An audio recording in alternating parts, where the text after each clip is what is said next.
Well, top of the morning to you ladies. My name's Buck. Welcome back to the old school series where we have actually moved maps to Midwest Horizon. Now, for any of those that do not know, this is actually technically where Jake and I got our original start, where we started kind of building up our way towards the legacy that we have left now. But this farm that's been pretty much replaced, as you guys remember, all of the old equipment. So we got like our old little Ford, we got the Case 2388, and a couple of other familiar faces. Now, the biggest problem that we have to face today is the 5020 with its 230 disc. I was out discing around when it was way too hard on the soil, and basically what ended up happening is this linkage, as you can technically see, it has completely, the welds shattered. So what I'm going to have to do is I'm going to have to grind this back down and re-weld that, and also get a can of spray paint from the back of the shed and basically just clean this up. I'm lucky that I didn't end up bending the hydraulic cylinder itself. It seems to be in good condition, but I'll keep an eye on that because I don't want that to be leaking, as that's not going to be a cheap fix. But I do need to re-weld this bracket back on. But I'm going to grab my Clark MIG welder over there, and we're going to hopefully get this thing secured back up so that way we can kind of get stuff figured out. But let's get on to that. Now, if you guys have not already considered liking, sharing, and subscribing the video down below, it'd be much appreciated, as we are currently on the run to 100,000 public subscribers. And stuff like this, I'm starting to kind of get some new ideas, so what you guys are about to see is going to blow your mind. So if you like what you're about to see here, please consider dropping a like. So basically, I need to get my wire brush out of the toolbox over here, and we will pretty much just be sanding down the surface area so we can get a nice clean bonding surface. So we'll just scrub on there, kind of get all of our points. And that is still solid enough on a piece of metal that I can just reuse what we got. So let's get this linkage put back together, shall we?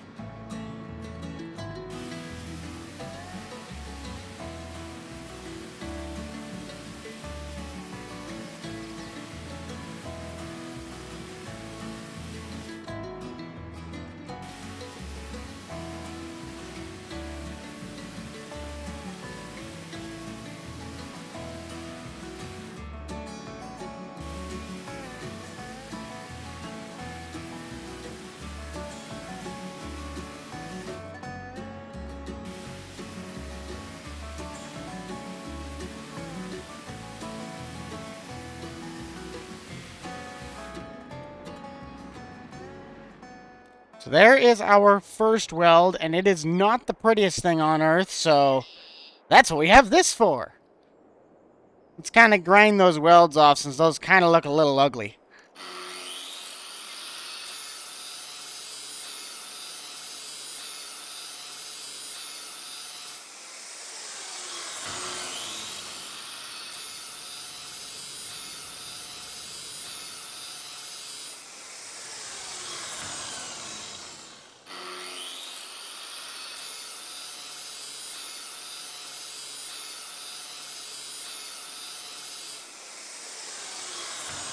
I like doing that.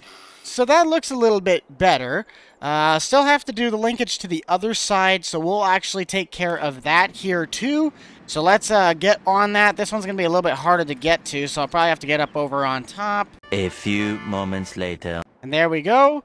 That looks a lot better, so still not grand. So what I'll do is I'll obviously just take the grinder out here, and we'll grind down these welds, and then we'll get the spray paint out, and we should be good to go. So we got our green spray paint. Kind of just give that a nice little, clean it up there. Right there. Actually, let's get this out of the way. Push that out of here. Get our green paint again.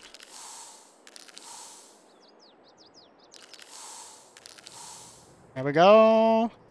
Get this side.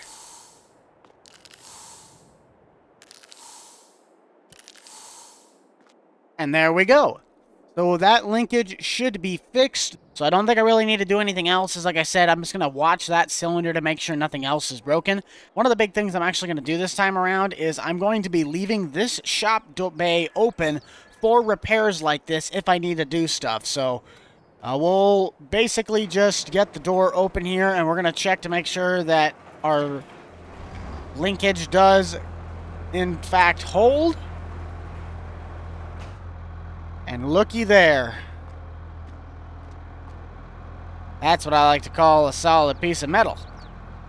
Oh, actually, I missed a spot.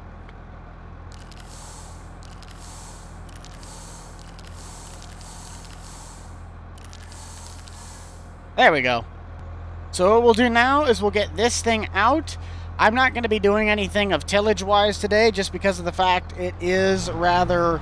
the ground is frozen, basically. I mean, right now it's about 46 degrees out, so it's nothing great, but last week was basically all 20s, and I'm not about to be doing anything in that weather until the ground gets lightened up. So what we're going to do now is we're going to make a trip to Tractor Supply because I do also have to pick up those halogen lamps that I was going to get for maintenance work like that, especially when I'm working on the combine. But we'll get these things unlatched right here. Now the 5020 is the only tractor in exception besides the Massey as well because it has the loader bucket on it. They get to stay in this shed by default because one, the 5020 is the main workhorse, and two, the Massey is also a snow removal tractor since I got a snowblade, not a snowblade, but the bucket is also on that, as well as I do have I believe a snow blade for my four-wheeler, which is parked right back here. Yes, so during snow season, if we do end up getting some snow, I do also have a blade for the front of the Honda. The New Holland did also make its way over from the old school farm, so I'm really happy about that. This was actually a really cool little thing I ended up figuring out. I'm surprised this thing actually worked on the first try. But yes, this is a little Clark MIG welder, so that's kind of a fun little addition. We can have a couple projects done with that. But I'm going to pack up and take the Chevy into town, so that way I can go and pick up the supplies that I need with that. So we shall see you guys in just a bit. So the old square body did make its return. I did end up keeping this truck, as I absolutely love this truck. Big old brute. But if you guys do know about this farm, which if we check our map, in reality, you should take this farm road out here and go all the way to County Road, I believe, 204, and then take County Road 101 all the way to town, which is over here. I didn't like that, and by default, every time I have built this farm, I've always built a crossroad that goes through the tree lines and then over to this road, so I can basically take County Road 102 and come back down through this way. So you guys will kind of see, I actually have this really cool passageway, which now since I have the actual stuff, we have a culvert that basically allows us to have a drive-over area to complete through that waterway. But it doesn't actually get rid of the waterway. But I got a really long driveway here, which that might need to be leveled out a little bit. But we got a big cornfield right there, as well as some hay ground, which I didn't have before, which that'd be really nice for the old swather to actually have some proper hay ground off the bat. I do still have really no money, and since I don't have any crops in the bins from moving maps, it will be kind of a pain. We did retain our decorative mailbox, which is kind of taken from the Prairie State. But we're going to head on our way to Tractor Supply. We'll see you guys once we get there. Now, this map itself doesn't have an actual dedicated town, but one thing that it does have is a lot of buildability to, in essence, somewhat make a town. So what I ended up doing down here is the Case IH dealer is on this map by default, which is a PC-only map. But then on the right side into the little field, we ended up getting Tractor Supply here. So if you guys kind of recognize the layout, this is the same layout from the Homeowners series, as you can just place this Tractor Supply, and I'm going to park in the truck parking because I'm too fat to get in those side stalls. But we're going to pop inside here, grab ourselves some halogen lights, and basically get our way back to the farm, since I don't really have a whole need to be spending a whole lot of money at the moment. Alright, Dorothy, I'll make sure I'm spending those reward points. She's a sweet cashier. Now, this is one thing. Let me set this down actually quick. This is one thing that I would like to get for the house, but it's just a little bit out of my price range right now. This one's about $700 as a Troy built. But I also kind of like one of those 4x4 quad bears because my Honda is two-wheel drive. But the problem is that Honda also is probably a lot more reliable and a lot more, how we say, powerful than this little Coleman. But they also have the little, the bigger Colemans out here. I kind of really like those. Cub Cadet, lawnmower, and a bad boy zero turn. This would be kind of fun. I've always wanted to get one of these, but the problem is this thing's like $5,500. So, not really the smartest choices to go and buy right now, but we'll load up. We got another one of those lights in there. I just ended up getting these. These were on the clearance sale since this was more or less still from Black Friday stuff. So, we'll load this back up, get back to the house, and we'll kind of go look around a little bit so you guys can see what all we have to offer now that we have moved the series. So, we'll get right on to it, and we'll see you guys back at the house. Not gonna lie, though, it does feel good to be back on an actual, like, American-based map. The one thing that the Donoka, I believe is what it is called, just lacked is that it did end up slightly feeling more European-based, but, I mean, I've been on Midwest Horizon for... I don't even know how many times I've been on this map and loaded into it, so it just feels nice to be back to something familiar, as well as something that's just... It provides a lot that can be on there. So let's actually, while we're at it here, we're going to take a look around at some of the stuff that we got on the farm. What's changed, what's new, what's basically still the same. So we still have the 84K30 dually from the original series. Once we go into this shed, this is where things start to get really similar. We have our 4030 high crop as well as our 2280 swather with more or less the twin knife header on there. This is going to be new, as you guys... I was about to put this one in the other series, but I wanted to correct what was wrong because of the fact I have an 8-row corn head. This is a 2001 Kinsey 3140 8-row planter. I could have gotten extended seat boxes on this, as well as a couple fancy features, but I didn't. I just went with a very basic 8-row corn planter. I also still have this 2050 John Deere sprayer, as well as the famous 2388, which did come back from the other farm, and the little 3600 Americana. I love this tractor. This tractor is like my favorite. The only thing I do not like about it is how low the drawbar sits. That is literally my only complaint about that tractor. But we will close that door up since that really doesn't have anything else in there. The Parker wagons did make the return as well, and it's kind of nice because this awning is like the perfect height for these. So they just kind of sit under storage, so that's really nice. In this first part of the barn, we have our skid steer attachments for the New Holland. So we have our bucket and our forks. On the other door right there, we have our little ATV trailer. And there's another door somewhere over yonder that actually houses both the rake and the baler.